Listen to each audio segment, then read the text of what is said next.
Hi Cliff, thank you very much for coming and having your swim video done. What I'll do is talk you through the key things that we found, many of which will be similar to what we discussed in the actual lesson, and some of the exercises that you did in the lesson will be really useful to continue doing. So what we do is we basically slow down your swim stroke to around about 5% of the full speed, and we basically then can look at it in a really close detail to make sure that you can see exactly what it is that you're doing, and then we kind of limit any of the weaknesses as much as we possibly can. So if we get going, I'm going to start under the water from a side view.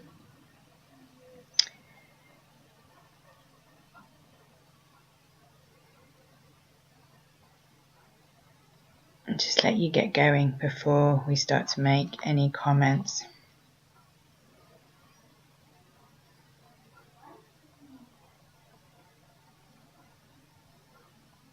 Okay, and what we see from your swimming is really you get quite a lot of sort of power through the arms.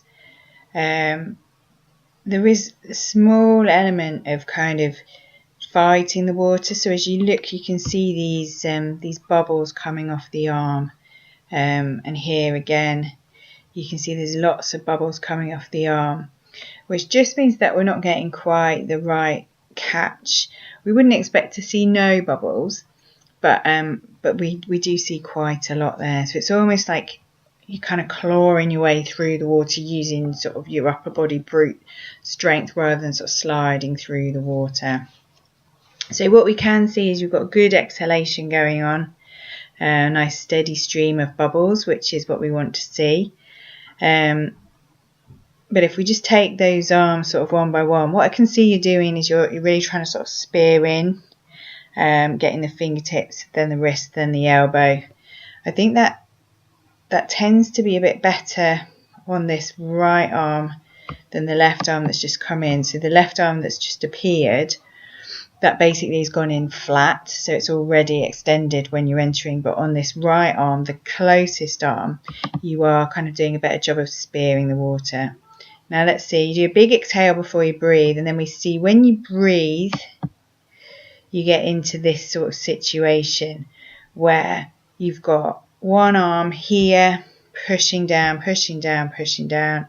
We've got no face visible in the water, and we've got nothing else supporting you. So we keep looking. So if we just now look at what happens to your leg. Now I don't know if you can see that, but we see here that this foot has kicked out, kind of bent and kicked out in a bit of a scissor. And the reason for that is that we really are unsupported at the front end. So we can see that sort of curve in the back where we're not getting a very neutral spine. Legs are dropping because we've got nothing to support us here in this front quadrant. So when we were talking during the lesson, we were discussing the merits of turning away from the arm to breathe, and kind of almost as the arm goes in, then you're taking your breath at the same time. So you end up in this situation where you look like, if you just bear with me, I've opened it too many times, where you end up looking like all this.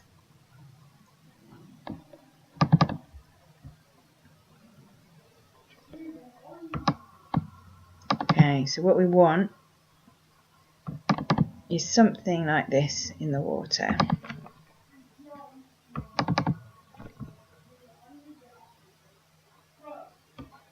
So currently what we're seeing is that, and what we want to see is more like this.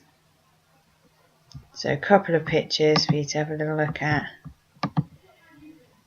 or from under the water, see this position here, whereas what we're seeing for you is that we've got that arms dropped away, and what happens is, because there's no stability, the leg kicks out and does like a bend and almost like a breaststroke stabilizer scissor kick, to keep your body in the position that it should be. So then you roll back in, and then the legs have to kind of do a big kick to get you back over. And we see again that right arm is spearing in quite nicely, but we're just getting a lot of bubbles, which would indicate to me that we're just pulling down fairly straight, not getting a lot of water. Okay, let's keep going. So we see that arm comes in really flat, so we need to enter a little bit closer to the head and extend into the water at about a 45-degree angle. What you can see is because you're pushing down really, really hard with a straight arm, we've got loads of bubbles coming off here. So that's why the doggy paddle drill and the sculling is really, really crucial for you to really get the feel, so that you're not just kind of pushing against the water, you're working with it. So you see all those bubbles coming off, and then you get your catch probably about here, I would say. Start to see it. Again, arm goes in. Legs could be a little bit higher, but we're not doing too badly on the legs, I don't think. But again, we're taking our breath, and at some point we're going to see the leg kick out. So we see the leg there, having to do a big scissor to get you back in the right position. Then I might want to see a bit more exhalation actually than currently on that. Not too much bubbles. Oh yeah, we've got a bit of exhalation coming out. And see again, we've got all those bubbles, which just really mean that we're disturbing the water and working against it rather than working with it. So based on what we see there, the key things that I would be looking for are, let's just watch this breath. So we take our breath. So what you can see there is that you took your breath after the arm had entered, and what we want is you to be breathing already as the arm enters. As you then take your breath, you continue rotating, so we can no longer see your face. And what I would like to see really is one goggle in, one goggle out. But we've now lost your face and we've lost your arm. So here we have your arm facing the bottom. The head is starting to come back in. We can see here that foot has kicked out at the back again. So we've got that bent knee here and the foot kicking out the back again. And then you're going to come back in, and there's still nothing in the front quadrant till this point. So we see the legs have dropped. They've had to scissor out to stabilise.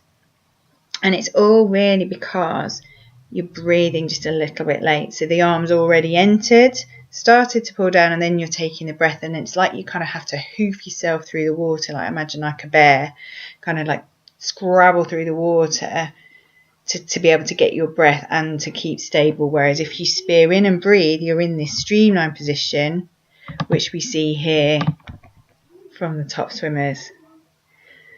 So that is generally a matter of timing. So just breathing a little bit earlier than you currently are. Right, I'm going to move on a little bit now. So let's move on to an overhead shot. Okay, so let's get you going a little bit. We'll see what we can see. So let's get you going. So ideally what we're going to be looking for is that you keep as streamlined as possible. And what we can see already is that you do lose your streamline. So if we look back to this picture of this guy, he's all in a perfect line. His toes are touching, his arms out in front of him. He's pretty much on his side as he enters. And if he wasn't breathing, you wouldn't see a lot different. You'd just see the fact that the other arm was coming over. So what we see here with you is that we don't have a lot of rotation. So I think we talked in our swimming lesson about kind of reaching and rolling. So if you spear in with your fingertips, wrist and then elbows, spear in and then you reach and roll. So you're rolling and rotating.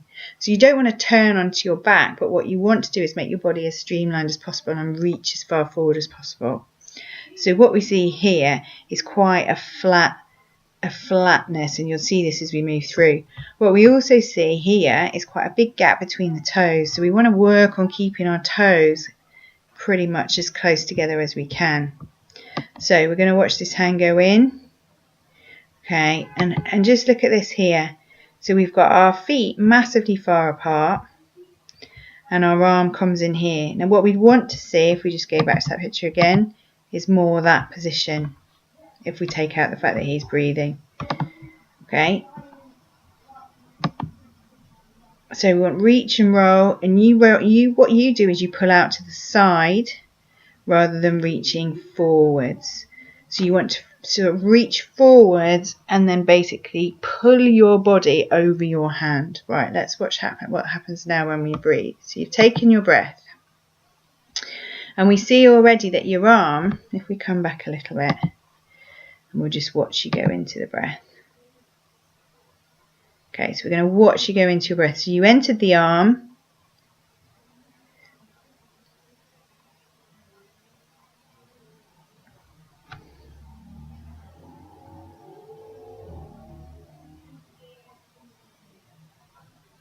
Okay, so let's watch this arm go over. So I would want you to be thinking about breathing around about now, so that when your arm enters, you're taking the breath, whereas your arm has entered and now you've started to think about breathing. Now we've lost the arm, we've lost the arm, we've lost the arm, and we've got this kind of big, you can almost see this big effort where you're having to really pull with your arm to get the breath out. And then you've lost the arm, we can't see it in the shot at all. So we've got nothing, as we say, in this front quadrant, and we're going to have a little look at if anything happens to the legs. Okay, look at that back foot. We do like a big kick out here. Okay, so there's a big kick out here to get yourself back into a normal stroke. We've had to do a big kick to get that there, whereas actually we want to be stable from the front end. So we want to see a nice reach and roll. Okay, we've still got quite a flat back.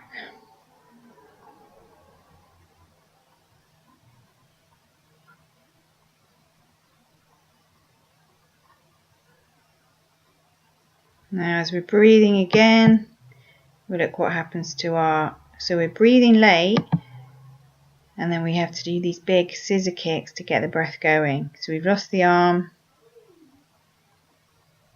and you can see you're kind of just using your brute strength. And look at that for a kick out to stabilize. Okay, at this point in the stroke, you would want your head to be back in the water, and your legs, you would want them to still just be tapping toes. And as I said, this is all about the timing of the breath. Okay, and then we go in a little bit crossing over. We'd want it more in line with the shoulder.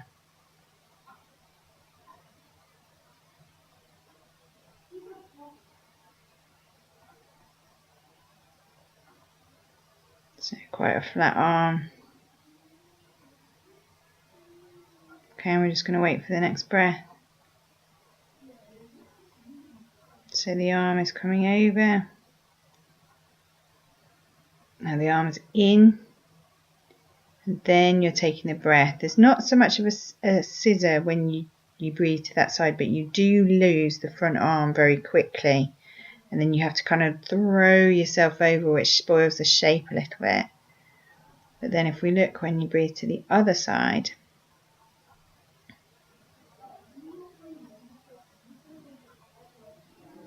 so we need to work on a bit of toe tapping generally, keeping the ankles as close together as we can, the toes together. Okay, now I think you're going to breathe again as this left arm comes over, so let's have a little look. So you're bringing the arm over. We want the head to start turning about now, really, but we're not going to. We're going to enter,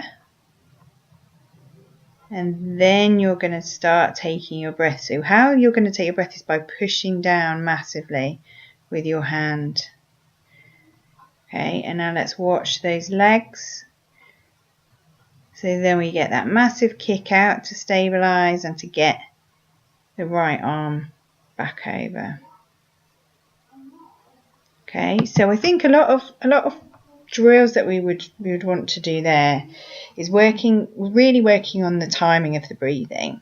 So making sure that you are doing that bubble, bubble, and as the third arm pull enters, you're already breathing. So you've got to kind of take your breath a split second earlier than you are now. So you basically turn away from the arm. So if you're going to breathe to the right, you're going to turn away from the left arm so that as the left arm enters, your ear is on your shoulder breathing. And the drill to really do for that is bubble, bubble, stretch, bubble, bubble, stretch. And you make sure you're holding that arm for a split second in front of the body so you keep this lovely streamline position. Okay, so that's the first thing. I'd also say we need to probably do some side kick and really just get used to being on your side, because there's not much of your stroke where you are on your side. Progressing on from the side kick, we'd go into 6-1-6 and 6-3-6, and I can send you some videos of those, where we really get used to sort of being on both sides and swapping between the two without making your arms kind of just wing over. So they would be the key drills, I think, to be looking at, to try and encourage this kind of streamline, not having the leg kicking out at the back and just keeping this position. Right, what we're going to do now is we're going to swap onto a front view. See you coming towards us.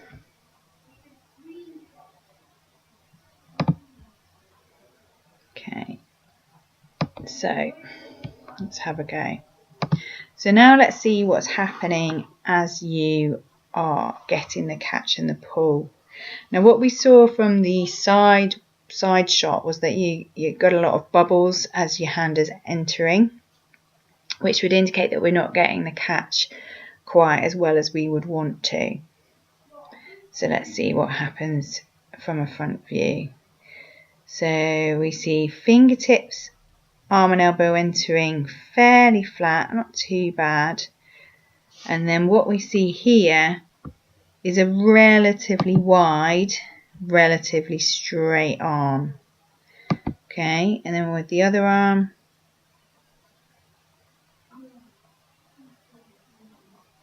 so we see the elbow crashing in at the same time there as the hand. And we see all those bubbles. That's our left arm, really loads of bubbles to the point that we can't, and your catch you don't get until you're about halfway through. And actually you're not getting your catch until the other arm has entered, which is quite interesting. So we need to have the catch well before the other arm has entered. So we need to get in, spearing forwards. This arm is better, but now let's have a look at this when you breathe. So as you breathe, you've really lost that front arm. If we look at this picture of the girl, her arm is placed out in front of her there, and yours is really slipping down. So that's where the destabilization happens, because there's nothing in that front quadrant until this arm comes in, and then we've got quite a low elbow, so we need to work on that rotation. So the 6x6, 6-1-6 and 6-3-6 drill will help the rotation. And with this left arm you are pulling quite wide to the side and then coming into your catch position after the other arm has come through, whereas in here you see your arm's gone quite a bit further before the arm comes in. So your arm's entering now.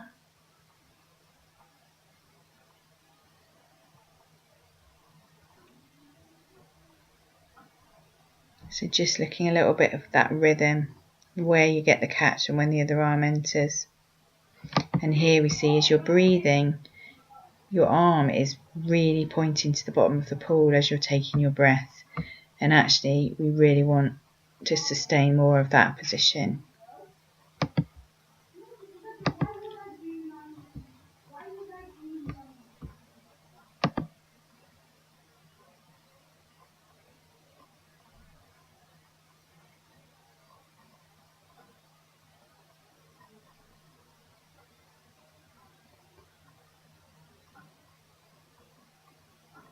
So your arm is entering,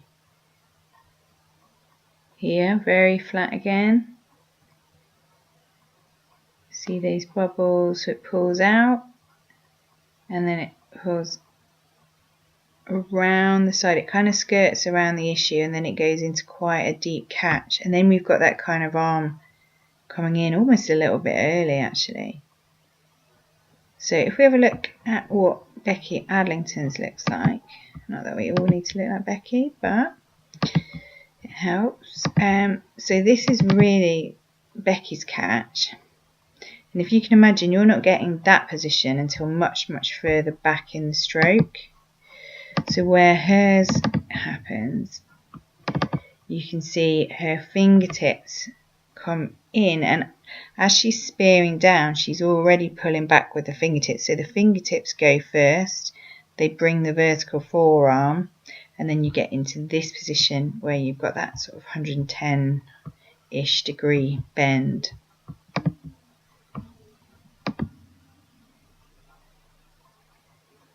So for this underwater, what I would be looking at doing with you is loads of sculling to get the feel for the water at the front end. So I'd be doing skull in front, skull in the middle, and then the back end skull. So I can send you some information on those, but kind of front skull, so you've got elbows above your wrists and your fingertips, and just really sculling in and out, and then coming in with your elbows tucked into your waist and sculling in and out under your body, so around about where your sort of stomach area is, and in and out, sculling there. And then the last skull is with your arms not extended in terms of locked out, but relaxed straight arms, and your hands are kind of somewhere around your thighs, and you're pushing alternate arms like a little duck paddling under the water. So you do alternate arms, pushing back and out, as if you're finishing off the stroke. So those 3 sculling drills will be really useful, and if you use a pool buoy with those, that will help. And then the doggy paddle drill that we did in the one-to-one session, that will be really useful as well. Right, let's have a little look to see if we can see from the side. And I think, this is just going to confirm what we already know. So we've got our whole face coming out of the water to breathe, which we knew about. And then if we look at the entry, we see the elbow collapsing in below the hand. And one way to avoid that is to work on the rotation. So if the shoulder, the opposite shoulder is rotated into the water, you get a higher recovery and you come in at a slightly steeper angle. So you come in fingertips, wrist, elbow. So if we have a rotation here, keep that rotation, don't let it collapse. But then we go in really flat. So that makes it quite difficult to get the catch in the way that we want to. So we can enter a little bit closer to the head and increase the rotation.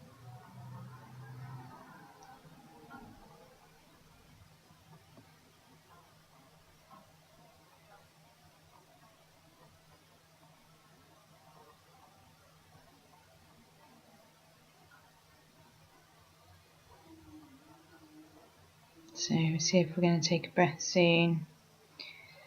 So that goes in quite flat. So let's watch this other arm and let's look at the timing of the breathing. So the arm comes over,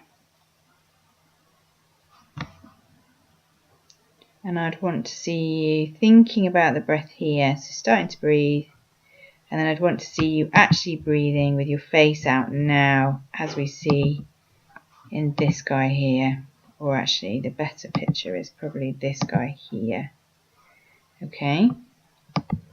And then what we get is actually the arm's already in, and then we start the breath. So we need to start the breath a fraction earlier. Not too bad in terms of too high a recovery, but that arm's already gone, so we know that that's pointing at the bottom of the pool now and causing us all sorts of kind of streamlining inefficiencies.